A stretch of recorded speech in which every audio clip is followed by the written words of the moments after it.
Today's video, we're going to talk about a Shopify update, a big one. Merchant Center product IDs that you have through your Google Merchant Center account should actually match your Shopify product IDs for proper conversion tracking on your Google Ads account. So what I mean by this is, of course, when you try to run shopping ads on Google, or maybe shopping ads through a PMax campaign, either or, you want to track your sales coming from those campaigns, of course. There's several ways to, of course, do this. In order to track at the highest level, nowadays, with the updates, Google is really suggesting and has built it into their system to make sure that the ID that's assigned to your items that you've uploaded to your Google Merchant Center account matches the ID that Shopify gives each of your items in your store, so that effectively each item that you're selling through your shopping campaigns or shopping placements, you have one unified ID that is used across your Shopify site and your Google Merchant Center account. By default, you should have this set up if you're using the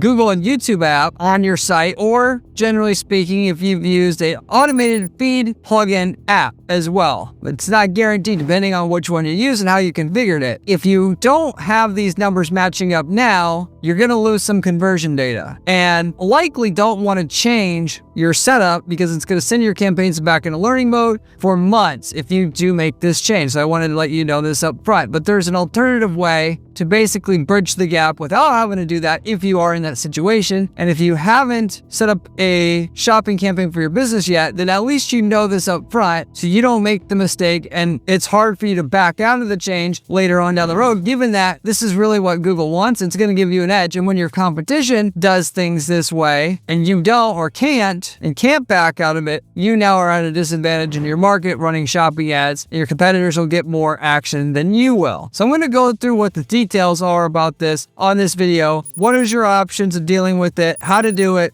and so forth. So by the end of the video, you have a little bit more results out of your Google Ads moving forward, given that, as I mentioned many times on this channel before, the better your conversion tracking, the better your results with ads. Because Google Ads is all run off a machine learning algorithm nowadays. That algorithm needs data to identify how to get you more results. It looks at everything you're doing, sees what's working, sees what's not working. And when you start feeding it faulty data, it's a lack of data, so lack of quality or a lack of volume of data, it's going to start making less accurate decisions. So your goal before anything else with your ads, what you're trying to do to make more money, is to get the best tracking possible. Especially with e-commerce businesses, you got to be able to do that first, so that the money that you're spending is going to get you to the next level quicker, easier, faster than you would otherwise, because you got more data with better accuracy going into the algorithm that's deciding, should you keep running ads here or should you not? Should we do more of this? Should we do less of this? Should we take money from here, reallocate it here? All of this starts happening, of which Google's so smart with their algorithms now that they can identify the 50,000 traits a person has that bought versus didn't buy, and use that data to steer your ads moving forward, so that when they're searching for buy baseball bat,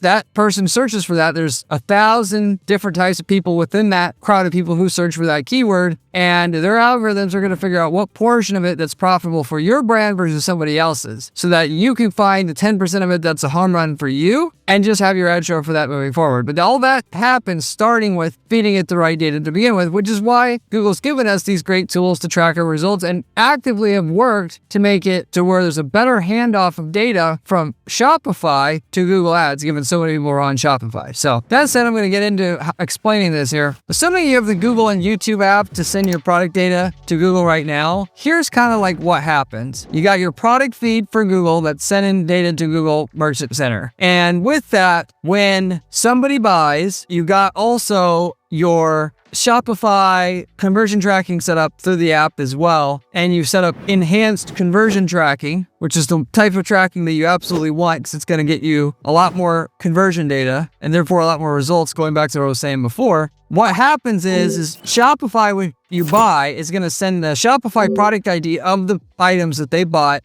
with the transaction ID to Google Ads for that conversion to show up in your Google Ads account so that Google can see, okay, I know who you're talking about. They searched for this. They did this prior to making the search, and I know all about them, and use it to steer your ads a little bit better moving forward. This Shopify enhanced conversion tracking is one type of what is known as server-side tracking. Server-side meaning all the tracking is done on the server side. It's not done on the client side. Client-side tracking is where you have your typical pixel that the user on their browser essentially downloads, and then that fact that they downloaded that pixel, that gets sent to Google Ads. With server-side tracking, and Google coming out with their own version of this, essentially, enhanced conversion tracking, what's happening is, instead of the user sending data about buying to Google Ads, that information is being sent by your server, in this case Shopify. And what makes it more accurate is the fact that it prevents ad blockers from blocking your conversion data. Because if you're on client-side tracking will see that tracking pixel and not allow it to load on the user's browser. So then, therefore, no conversion event gets sent to Google Ads as a result. Whereas with server-side tracking, that's not a factor anymore. You got ad blockers, you got privacy browsers like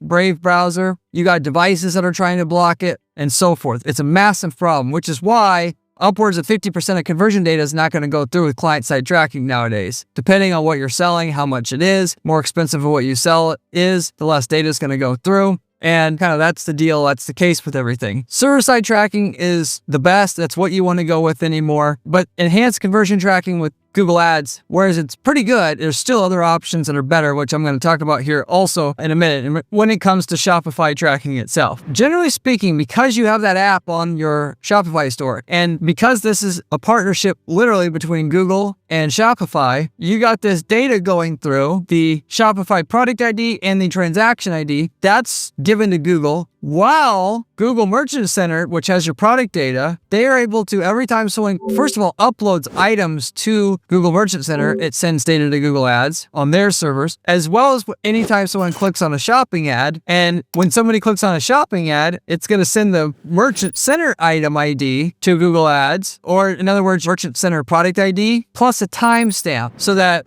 down to the millisecond. So basically, they know the person who clicked on this item, and we send that to Google Ads with the timestamp, we can pair that with the Google Ads data that we have, and now we know of the person who clicked on the shopping ad initially, who that person is, because they can also compare, that is, if you have the same item ID as your Shopify product ID, they can match the product ID up here that comes from your Shopify store with the product ID that comes from your Google Merchant Center account together, sandwich them together, marry them together, and now they know with pretty good certainty who's buying, in other words, if you will, because they have the ID from Google Merchant Center to add to the product ID that comes from your Shopify store, and they're the same number. They know it's the same item itself, and you get more accurate conversion data this way. So, like I mentioned before, if you are in a situation where, like I've got on some old legacy accounts that are ad agency, we've got people that we've used manual product feeds before that were pre-Shopify, even before Shopify got popular or came out. We uploaded a manual product feed. The item IDs are not the Shopify item IDs. That is, the Merchant Center product ID is not the item ID that's on Shopify for those same items, because we were using Shopify before, and we're using Shopify, and we didn't want to switch the item IDs, because anytime you switch the item IDs on Google Merchant Center, that's like the number one best way to screw up your results on shopping ads, because it totally resets the system. Don't ever want to do that unless you absolutely, for whatever reason, had to. So if you're in that situation, similar to what I just mentioned with some various clients that we had, you're better off not switching the item IDs, at least if you're counting on the sales that you need from that shopping campaign. Because with these clients that we have, they're making tens of thousands of dollars in profit a month off of the shopping campaign. We can't take 60 to 90 days to go through a learning period after switching the Merchant Center item ID to match the Shopify product ID for those same items. Even though long-term that would be the best for us, short-term we can't handle the hit in revenue. So in that particular case, what you should do is just simply switch over to an Analyzify account, which is the best third-party way to do conversion tracking on your account. Or should I say just in general, because it actually tracks tracks more conversions than the Google and YouTube app by at least 10 to 20%. More so, like basically 10 to 20 in that general ranges for what I've seen, which is a big deal, by the way. Simply getting an extra 10% more data can easily mean 30% more profit from your account long term, just that one change, because the algorithm is going to make a lot more accurate decisions on your behalf moving forward when you have that. So ultimately, even though this has nothing to do with what I just mentioned about making sure Shopify product IDs and Merchant Center item IDs match, it'll allow you to collect more data than you can normally get with Google and YouTube app anyway. So at least it just makes up for that particular inefficiency. What I have noticed though is when your item ID does not match your Shopify product ID, that is, Google Merchant Center item ID does not match your Shopify product ID, you'll get 5 to 10% less conversion data due to enhanced capabilities of Google being able to track people who clicked on shopping ads initially to buy. And partially, that is because with enhanced conversion tracking, part of what allows it to track more conversions in the first place, which it will typically track at least 10% more conversions than a client-side pixel, it'll do it because it'll also send the customer email address / phone number, try to match that up with Google's own data. That is, when you are a signed-in user on Google, you give them your email and phone number, just create your account, and so they can match the Shopify customer data there to their data from their Google signed-in users, and they can tell, okay, wow, this person bought, even though we don't have any data on them. You're saying this person bought, and therefore we can match it up in our system because we know that same user clicked on a shopping ad earlier. But that's only signed-in users. When you have the Merchant Center item ID matching the Shopify product ID, it bridges the gap a little bit even more, if you will. Not only that, there's other data that Google's going to get when you have your Shopify product ID and your Google Merchant Center account item ID match. And I'm going to talk about that in a second. If you haven't subscribed to the channel yet, you absolutely should.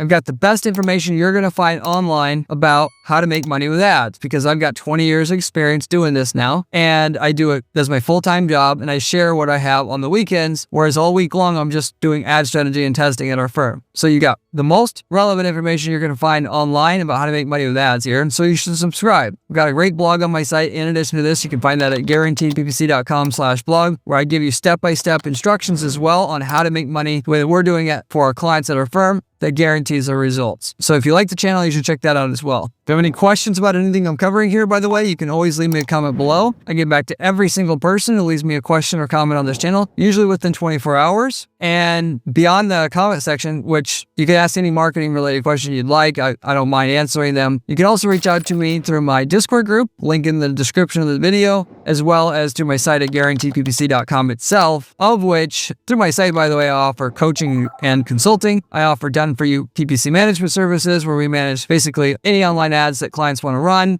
and guarantee a result on your campaign. Otherwise, we don't get paid. No other agency does this, as well as templates. We've got templates in hundreds of niche markets that you can literally use as a copy and paste method of getting results in a market. So for instance, if you have worked in the foundation repair space and you want to get results right away, you can just use our template that we've developed for a regional company in a different market that you're in, with millions of dollars of ad spend behind it. That's to figure out the ultimate best way to run ads in that market, not just search ads, display ads that really work, Facebook ads. You can buy it, use it for yourself. And so instead of managing the campaigns yourself or having us manage them, you can just use the wedding version of everything that works for that market in another geography. So if you're interested in that, let me know. I'll let you know what results we got in your market. But the extra data, going back to what I was saying here a moment ago, that you're going to get by having the Shopify product ID match the Merchant Center ID is going to make you more money from your ads, because like I was mentioning before, the more accurate data and more data that is relevant, that gets over to Google, the better, more accurate decisions the algorithm is going to make on your behalf running your ads, getting in front of people that they can figure out is more likely to buy, and stop making so many wrong decisions about getting your ad in front of people who don't buy. And the reason for this is, of course, the Google Merchant Center ID is going to go to Google Ads. Everything on your product feed itself is also going to go to Google Ads, not just the fact that somebody bought and how much they spent going to Google Ads, as well as the customer data, that is the email address, phone number of the user, also the shipping data, the delivery time data, which you may ask, that doesn't seem really relevant, but it's relevant enough that Google set up the system to recommend it this way. So obviously it matters. We know in and itself, it gets you more conversion data itself, just doing this. The extra metadata, I'm sure, matters a lot because they could take everything on the product feed that's not necessarily on your product page to identify where your ad should show up. And ultimately, the differences between why does one item convert better than another? The algorithm will look at both items, look at the product pages, the language that's on there, look at what's on the product feeds itself. Because there's a lot of stuff on a product feed that's not on your website. You got, color, size, you got a description on there that's likely not on the site, keywords, or maybe not, but there's at least some information on there that the system doesn't have. Google wants you to send the data, and I can tell you that extra conversion data in and itself is enough to make sure you want to do it. But this extra data, I don't have any split testing and results thereof that explain that this extra data in and itself about shipping and so forth is going to get you more results, at least yet, because this is a fairly new thing. But just what I know, everything about conversion tracking follows that same golden rule. The more data you upload, the more accurate it is, the better the algorithm's going to do for you. So I recommend doing it anyway. And anytime that we've gotten a higher percentage of conversions tracked in Google Ads, we've always made more money in the past. It's just a matter of how much. And the more we're able to capture, the more we're making. So this extra 5-10% is worth it in and itself, nevertheless, let alone what can be done perhaps with some of this other data that we're now going to have sent to Google Ads for the algorithm to learn from and so forth. But with that said, I'm going to wrap it up with that. Thank you for watching as usual, and I'll see you on the next one. If you want to see another video, click here. It is one of my best ones.